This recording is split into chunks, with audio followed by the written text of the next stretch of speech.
What is up, guys? Today we are checking out Nintendo Switch 2 durability test. Can the Joy-Cons survive?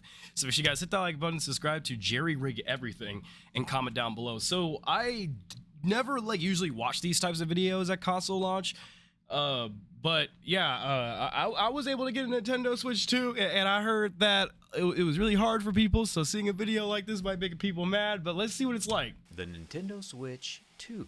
Out of the millions of Switches made, you kind of gotta feel sorry for the one that ends up on my desk. Seriously. Nintendo says this Switch 2 has 10 times the graphic performance of the previous model. So bro just casually goes over what's inside of it. The last one got released nearly a decade ago.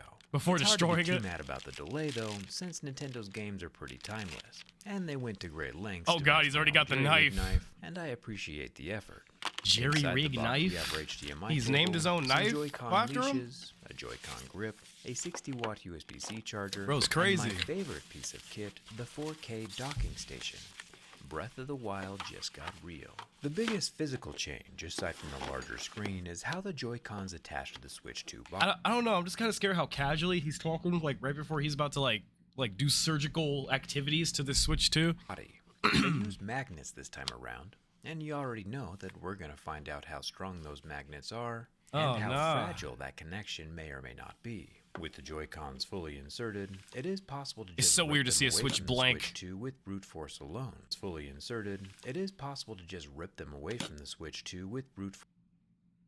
I do not care. I will always use the buttons on the back of those Joy-Cons. There is no damn way you're going to find me ripping those off with brute force. Even if you can, you are not supposed to do that. Those prongs inside of the little holder that the magnetic stuff happens with, those are gonna fly out with the Joy-Con. Force alone, not using the and be stuck inside the Joy-Con if you do that enough. I feel like. Of course, but throughout my testing, sometimes I found it was just easier to pull them away. It's so cringe seeing that release lever, especially when you just rotate the whole Joy-Con away from the body. And I imagine I won't be the only one just skipping the release button altogether. I love how there's a casual GameCube in it, or fun fact, Game Boy Nintendo in the top right. Apparently coated all of their game cartridges in the world's most bitter substance called denatonium benzoate. This is to deter they still do that? Nice. And I can confirm it is negative amounts of delicious, and I highly recommend that nobody lick these things. There is a bit of a fiasco surrounding some of these game cartridges, since some only include a key to download a game rather than the game being loaded on the cartridge itself. And that's stupid. That's pretty lame. I didn't know they do that. Out for those. This particular yucky tasting cartridge does have a full game installed on it though. So at least with this one, we can play instantly without a download. Is he gonna break the cartridge too? And of course, I'm Team Luigi, if you catch my drift. In order us to Team find Luigi out is what the goated. Switch 2 is made from, we gotta pull out the most What's this? If the screen is made from plastic, we'll see scratches at level 2 or 3. Glass screens will scratch at a 5 or 6, and if Nintendo splurged a bit and gave us sapphire, that would scratch at level 8 or 9. Oh my god! However, very quickly, we see again that Nintendo has given us a level 3 plastic screen. This is level 3 plastic screen. There is a permanently installed plastic layer on top of the Switch 2 display. Oh, that's the screen protector. Bro, Nintendo had me gaslighting the hell out of myself because I don't know. They were talking about some screen protector you're not supposed to take off. I thought it was already like your typical screen protector, but I guess they built it inside of the screen. Temporary screen protector. It is extremely well secured and permanently affixed to the device. How? Yeah, so they made a whole thing telling people not to take that off. How the hell would somebody take that off if it's basically attached to the screen, like super glue? See from my keys, anything you'd have to be some stupid level of dumb to do that. That comes in contact with this screen will indeed leave a mark. Plastic objects, however, like my Lego Bro wrote high on it. Station, won't leave any marks. But that also doesn't spark a whole lot of confidence. I understand that Nintendo... Why can I actually imagine some 11-year-old or not 11. No, you're too old for 11. I feel 8 would be the age you're actually doing stuff with this. Because if you're doing this at 11, no, you're too old for all that. Some 8-year-old's probably doing that right now to a Switch, not knowing damn well he's not supposed to be doing that. Marks. But that also doesn't spark a whole lot of confidence. I understand that Nintendo is trying to keep screens from shattering by putting this plastic buffer layer over the top. But these permanent marks are going to be hard to swallow. And it's good to know that the screen of the Nintendo Switch 2 is going to be cosmetically damaged very easily. The only way to avoid marking that up would the suck. soft exterior screen is with a glass screen protector. And if I could be so bold, I'd recommend a prism screen protector. I'm just going to skip a bit because I thought it was a sponsorship, but if you guys want to check out the D-Brand sponsorship they talked about, go check it out right there. A perfectly installed glass screen protector, which as per usual is getting no marks at a level 5. D-Brand has a deal right now where you save $35 if you buy it with a the whole sponsorship ain't done yet. plastic screen in 2025 is pretty wild. Moving over to the orange. God, those scratches. Plastic screen in 2025 is pretty wild. Bro's making art on Moving the over Switch to 2 the screen. orange Joy-Cons, we find a whole lot more plastic, which is what we expected. There's a plastic home button and a plastic game chat button. Oh God, someone's pissed if they like could not find one right now. There's definitely no durability. That's like that's cutting it like that's very unsafe, right? Like bro could like cut his whole thumb. Very thick rubber cap on the surface. There's definitely no durability issues here. What's really cool though is that Nintendo has again inlaid the white letters of the like nails on a chalkboard inside the black plastic itself, meaning that no matter how many hours or decades you play this Switch 2, these letters will never rub away. Getting a closer look at the Joy-Cons, we find the secret for how they attach so firmly. These shoulder trigger buttons are actually made with steel this time around. Big rectangular blocks of metal that are able to magnetically secure to the Switch 2 body. That's interesting as hell. So basically these things would also help, like he just said, magnetize to the thing. Center is where that port that charges the Joy-Con sits, along with the optical sensor that lets the Joy-Cons become they gotta be some wizards or something, because this being like something that magnetically like snaps in there and it not being broken or like falling out each time you put it on. Yeah, look, Nintendo's gotta be some damn wizards. I don't know how the hell they thought about that. Mouse. And of course, the famous tri-point Nintendo screws that still hold everything together. It'll be fun to take these things apart during the teardown, assuming it doesn't just all break open before the end of this video.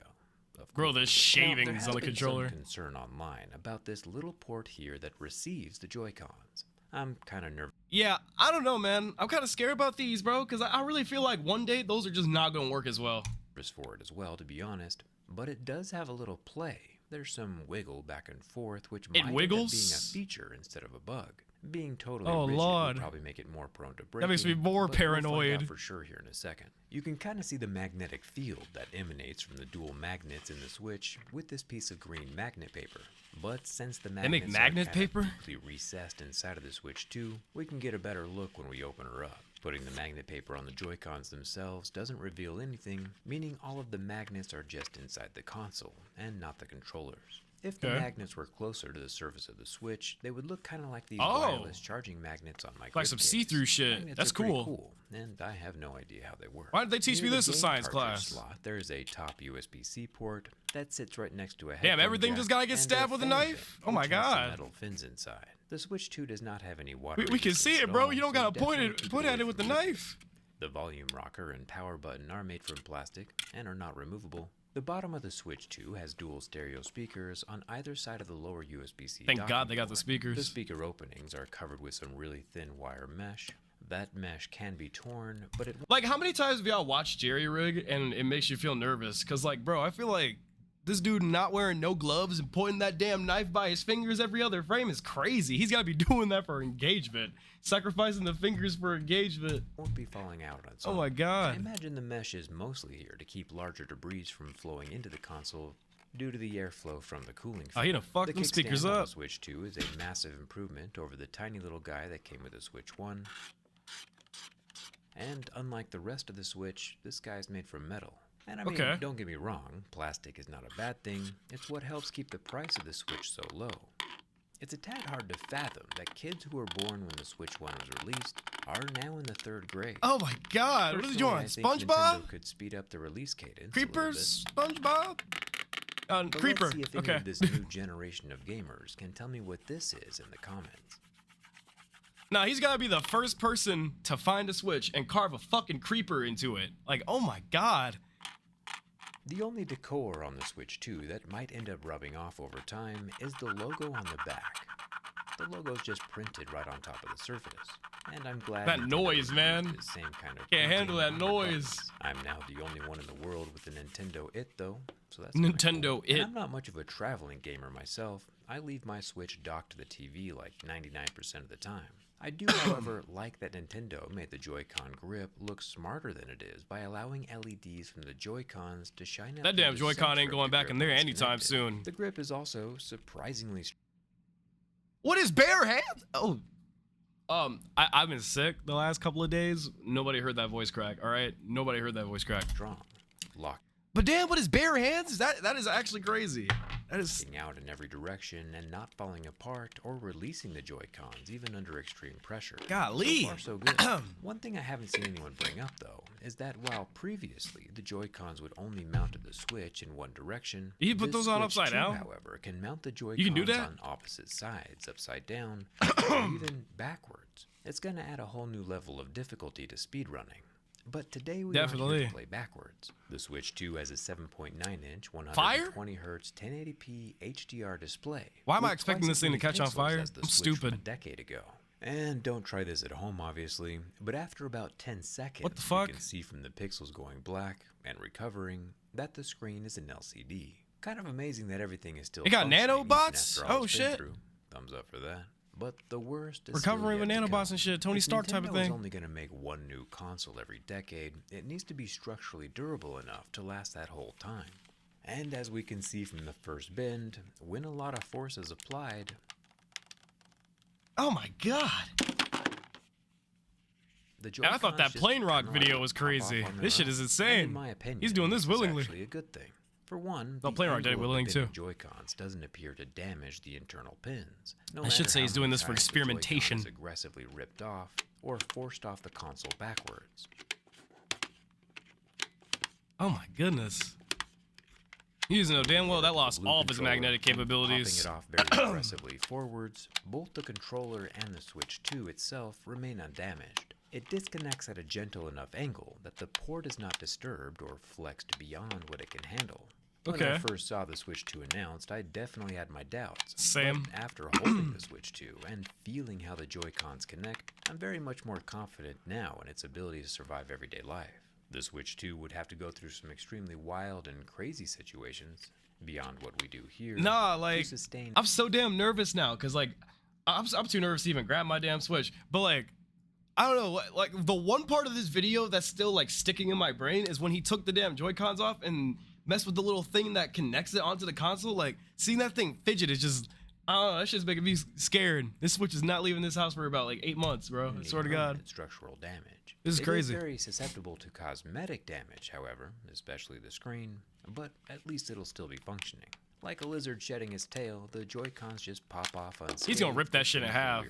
He's gotta rip it in half before the video ends. Quite a bit though, considering Nintendo's dark history with the Joy-Con drift, is throwing the Switch 2 into a backpack with the joysticks ding-a-linging around all willy-nilly. Thankfully, D-Brand also has a solution for that, and they're calling it the Kill Switch. This protects your Switch from every angle while still letting the controllers detach. The ergonomic. Okay, that's the one sponsorship I'm gonna let play in that video because that was actually pretty fucking cool. But I think that's the end of the video.